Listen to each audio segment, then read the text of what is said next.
Welcome to the Smart Thinking Podcast. This is my dad, Ted.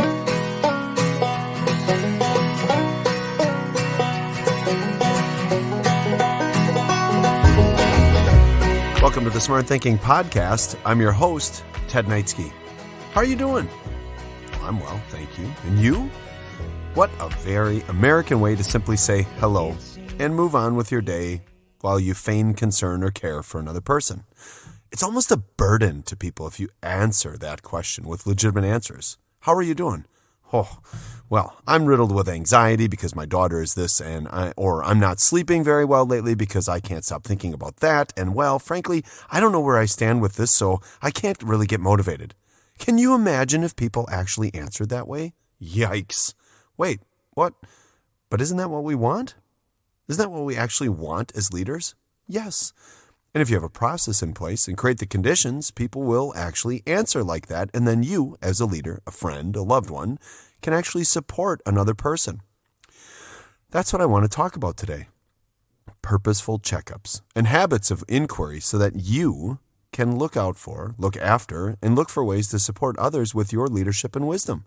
Seriously, how many times has someone said to you, "Can I help you out in any way?" And you without thinking say, no, I'll be fine. When in reality, it would be immensely helpful if you took them up on the offer and they removed some levels of burden in your day. Well, leaders understand their influence. They also understand that the only reason they are a leader is because they have influence over others, and sometimes the influence is to say, "Yes, please, I can use some support." And most importantly, leaders understand that they have to be perseverant in their development of processes and habits to ensure others will take the support offered. That condition takes time, trust, and a regularly demonstrated ability to follow through for others. People have to see it, hear it, feel it in order to believe it. Now, a couple of quick reminders here. One, we are Buffalo leaders who charge into the storms that we are facing in order to get to the sunshine and stars quickly. Second, we understand that a leader is anyone who has influence over another person, making all of us leaders. Why is checking in on people with intention so important? Because it allows us to know what the people around us need in order for them to be the best version of themselves. Servant leadership. You hear that all the time. What does it mean? It means to serve others over self. It means to be thinking of others over self. It means to be thinking about what others need over self. And the result is if you think that way and you act that way, you feel better about yourself by meeting their needs. To illustrate servant leadership and the importance of the purposeful checkup, guess what? I have a story. 14 years ago, my wife and I sent our little 4-year-old daughter Grace to 4-year-old kindergarten. Our son Charlie was a first grader, and our kids went to the same elementary school. The school was an old 2-story building with classrooms even in the basement, as well as the other levels. It is also the same school that my brothers and I went to, as well as my wife and her sisters and her brothers. Ho-ho! Small town living, baby! Anyway, my wife and I went to a school open house that year about 3 weeks after the school year had begun. Grace was downstairs for her classrooms and Charlie was upstairs. We decided we'd start with Charlie's teacher as she was new to the profession, and Meg and I, being teachers, wanted to check in on her progress and how our son was doing. We were greeted by the teacher and, weirdly, the principal in the classroom. It made us both a little nervous. You know how that is, right? You start to create a weird narrative when you see authority figures. Our son Charlie was a pretty cute little guy with glasses and a lazy eye who was very competitive and sensitive, with an obsession at that time with Star Wars, which I still think he has. Well, even as a school administrator myself and my wife being a teacher, we immediately got worried about why we were greeted with the big guns so early in the school year. We sat down, and the principal, knowing that I was also an administrator and my wife a teacher, gingerly began a conversation with us, and he kind of danced around a little bit before he finally asked a question to us. "Hey, Ted, Megan, has Charlie ever been diagnosed or checked for diabetes?" Megan and I immediately went into a small panic attack. No one likes to think that their child might have a health hurdle, and we looked at each other. Now, you know the look of your partner or spouse where there is no need for actually exchanging words because an entire conversation occurs in a single glance?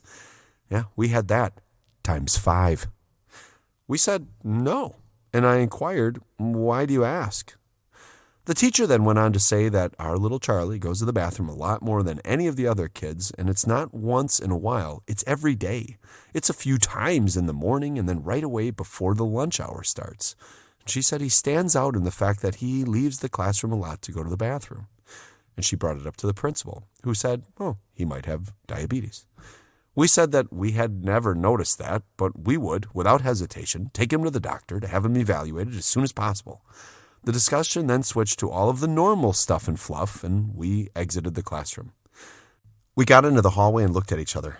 I remember looking at Megan, and she was struggling to breathe because she had to keep it together for the remainder of that conversation after the teacher and the principal shared that Charlie might have had diabetes. She couldn't stop thinking about it. Now, sidebar. When 2 educators walk into a room with each other, and there are other educators, but we're in the role of parents, we still take everything being said incredibly serious and forget that we might need to ask some questions. And of course, we walk away slightly panicked. Okay, so we catch our breaths and we head downstairs to our daughter's open house discussion with her teacher. We see other parents and we're playing it cool, and we sit down outside the classroom while our entire bodies are just filled with anxiety and worry. We sit there outside the classroom, waiting for the other parents who are in the room having a conversation to end. And while we are sitting there, Megan and I are talking about when I can get off of work and when I'm going to take Charlie to the doctor. And I'm looking at my calendar and I'm beginning to email my assistant. And Megan is physically worrying about Charlie having diabetes because within the 5 minutes that we're sitting there now, she's already beginning to remember and realize all of the different relatives that we have that have diabetes. And she starts listing off all the people in her family. We've talked ourselves into the fact that he now has diabetes, and now we're already talking about how we're going to manage this for him, what to do with his insulin, and how we would get it to school, and where we would refrigerate it. And mind you, all of this occurred within the 5 minutes of walking downstairs and sitting outside that teacher's classroom. We were jolted out of our trance by the 4th grade teacher when she said, "Ted, Megan, come on in." We quickly switched mental gears to focus on Grace and prayed that nothing was going to be told to us in this room or some new diagnosis for her. The teacher we were speaking with had taught Charlie as well and was a legend in the community. She goes on to talk about how quiet and shy Grace is, that she doesn't really play with other kids yet, and that's pretty normal for a little girl who's introverted, and she is slowly working her way into building relationships with other people other than the teacher and the teacher's aide. And she also says, "I'm not worried." She indicates this in a really normal way, and that there is actually one thing that has been truly helping Gracie. With a glimmer of hope in her eyes, we look to her, and she tells us a story. The teacher tells us that we should be really proud of our son Charlie, who was her former student. We're like, why? Why is that? And then she goes on to tell us, well, every day, 3 times a day, Charlie walks up to my classroom door and looks in, sees his sister Grace, and they wave at each other. He's been checking in on her every day since the school year started. Oh, I look over at Megan, and both of us have tears in our eyes, and the teacher's like, "Oh, it's okay. It's not a problem. You shouldn't be upset. It's just really cute that he cares about her." Megan is crying because of her sweet boy, and I'm crying because she just cured Charlie of his newly diagnosed diabetes. You see, the bathroom our son visits 3 times a day in the morning is downstairs across from this classroom, and that's what he's doing. He's not going to the bathroom. He's checking on his sister because he's worried about her. And that's what leaders do. They check in. And sometimes it's as simple as a 1st grader waving at a 4K'er. I love this moment in our family history because it repeated years later when Grace went to high school and her older brother was looking over her shoulder, making sure she knew her way. And when I tell this story, it just fills my heart with joy. The power of checking in on others is that it makes all people rise together. So many of us have people around us that we care for, worry about, and feel a need to support. Yet, we too often just simply do the old, "How are you doing?" and hope that the other person divulges information. Well, hope is not a strategy for supporting people. Process and intentionality, now those are processes to support other people. Be empathetic for a moment and remember the vulnerability you have to answer the question, how are you doing? Checking in on others, especially this time of year, is critical. I mean, other than a possible spring break in your future and the college basketball tournament, March, it's simply a weird time of the year. It takes so much perseverance and resilience, and we're obligated to support others during long stretches of time. A couple more reasons we need to be intentional about checking in with others. It allows us to know where people stand and for them to know where they stand. I've talked about this because we need to. People carry wild narratives around in their brain, and we have an obligation to both tell people how they're doing as well as to ask people how they're doing. Too often, we fail others by not learning either of those. We leave it to others to tell us. We leave it to other people to engage. I mean, my teacher friends right now, at this time of year, it's really important for you to tell your students where you're at with them and where they stand. Tell them. Tell them what you appreciate about them and how you've seen them grow. You want to get through your year on a high, right? Well, reinforce what it is about them that is good and what you notice and how they've changed and what you appreciate. And oh yes, even that kid. Tell that kid. Same thing with people you live and work with. No one benefits from how are you doing? They benefit from understanding where they stand. One of the natural consequences of checking in is that it provides two key things for great teams: courage and vulnerability. When you care for others, care enough to ask good questions, listen with empathy, and provide lift, they'll be the best version of themselves with you and for the mission. How do we do this? Well, I have 4 steps for you to consider, or as the government calls them, options for consideration. You don't have to be the manager or a leader to do this. You just need to be a person, which is someone who has influence over others, which makes you a leader. And you need to like to charge into storms. First step, break the weirdness. Yep. When you have an interaction with someone, you need to be Scandinavian in your approach, which means intentional, cut to the chase, and eliminate the weird shadow boxing that we've mastered, hoping for an opening that allows us to share something we need to talk about or need coaching on. As a leader, I need you to get into it for others quickly. Ask very direct questions and then listen. My favorite question to ask is, hey, how are you doing? Good. Nice to see you. All right. What's the most important thing we should be discussing right now? This reduces the time it takes to get to the point. Now, the first time you ask that, be prepared for a strange look. Like, what the heck are they being so direct for? But the second and third time you ask, here's what happens. People begin to get mentally prepared for the interaction with you because you're predictable and they will be ready. They think to themselves, okay, now the next time I talk with Ted, I'm going to bring this up. Why? Well, you're introducing a conversational habit for them. You're truly checking in, and you've now got a cliche associated with your leadership. Cliches can be really good in the world of coaching. They're predictable, repeatable, and anticipated. Key word, anticipated. If they know it's coming, they'll be ready. Second, follow up afterwards to create trust, courage, and accountability. One of the things that I found to be very effective is that once you've checked in purposefully and you've asked the questions and you've had the conversation and you've done the coaching, you do it again. You just follow up.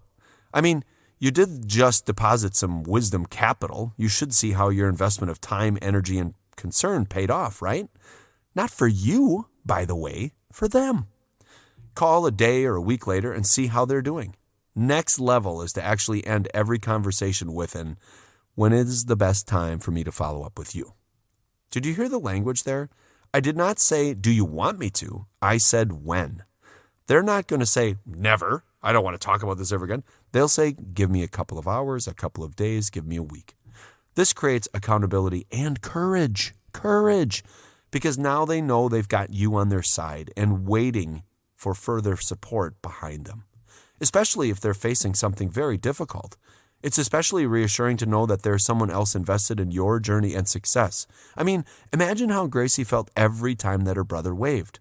You can do that for others.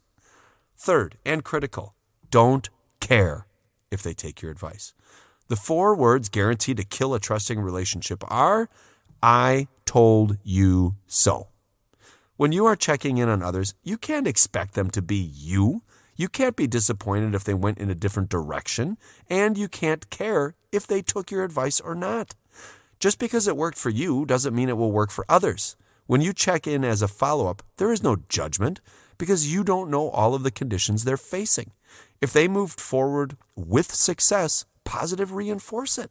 And if they are continuing to muster up courage, well, here's what you do. You ask them, what do you need from me in order to move forward? They'll tell you if they trust you, if you are predictable and caring.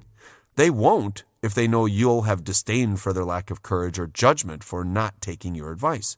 Come on, people. Care. Fourth and last, after the conversation, follow up rapidly with a note. When people are vulnerable and answer the question, what's the most important thing we should be talking about? They are taking a significant risk. They're being vulnerable, and if you want to help people more in the future, they need to know that it is okay, not a burden, to ask, and that it was actually joyful for you to be there for them. Texting people a few hours after a conversation with a statement like, I really appreciated you taking the time to share with me what you're facing. I'm always here for you. Smiley face, beer emoji, whatever. That is more than enough to get the other person to recognize that you enjoy the support that they need, that you really care, and you just leave it at that. Close the narrative that they created after the conversation so that they find themselves willing to engage you in the future with greater authenticity each time they talk to you. Checking in purposefully and letting people know you're there for them is a very powerful tool to ensure that they can be awesome. This episode serves as a reminder that you have an obligation with your friends, those you work with, your family, your students, and those you care about, that we are here to support your leadership, create opportunities for your success, and most importantly, to make you the best version of yourself. So let's do some smart thinking. Describe your approach to checking in. List people you need to purposefully check in with in the near future. And describe your approach for building confidence in your conversations with others. That's it. That's the Smart Thinking Podcast. Hey, as always, thank you for listening, and please make sure to share and rate this episode so that I can continue to see the directions you want me to take us on the Smart Thinking Podcast. And as always, thank you to the Well Pennies for their music, Golden Bear Studios for their catalog, and make sure that you download or follow them on whichever musical platform that you use.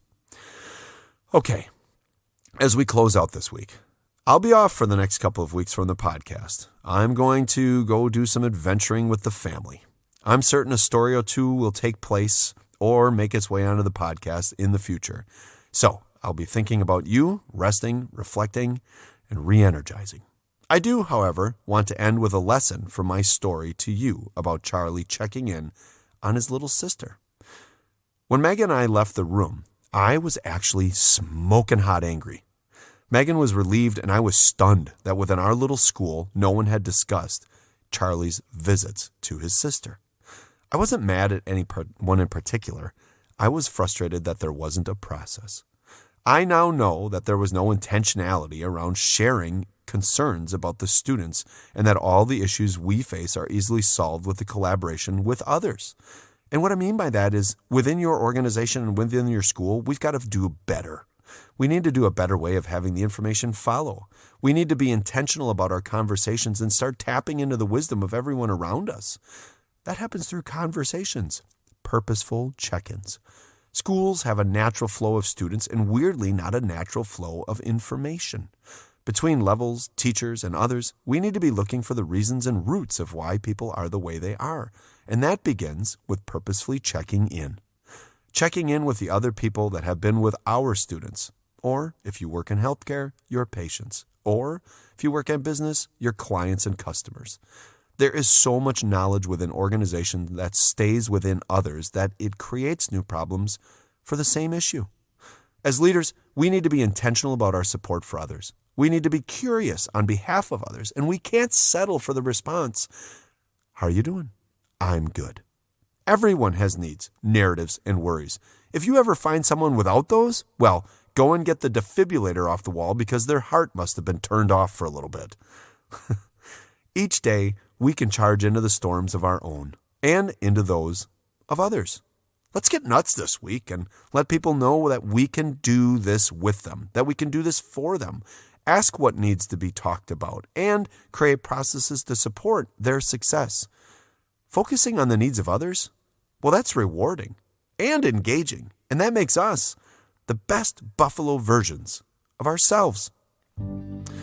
This week's song comes from the Golden Bear catalog and is from the artist Abby Sawyer. It's called Whispers, and I love it. Plus, it felt appropriate following today's reflection. I don't want to talk in whispers. I'm tired of tiptoeing around. Want my feet on the ground. Oh, I'm tired of tiptoeing around. I want to get back in town. Quit wearing a frown. Oh, and I wanna feel the sun. Ooh, I wanna see everyone. I don't wanna talk in screams. Why do I tear at the seams? Forget my dreams. Oh, I don't wanna talk in whispers. Wanna see my friends again. I don't know where.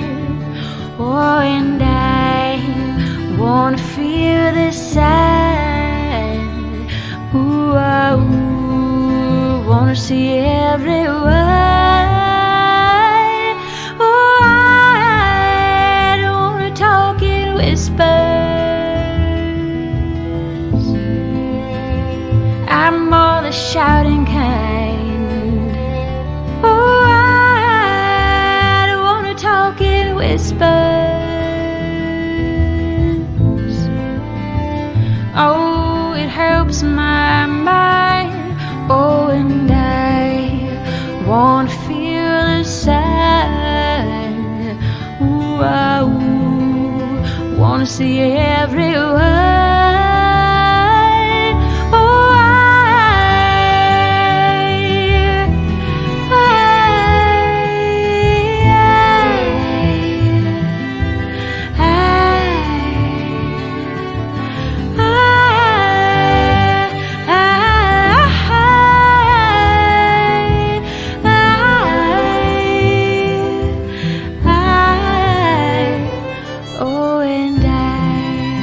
Wanna feel the sun. Ooh, I wanna see everyone. Oh, I don't wanna talk in whispers.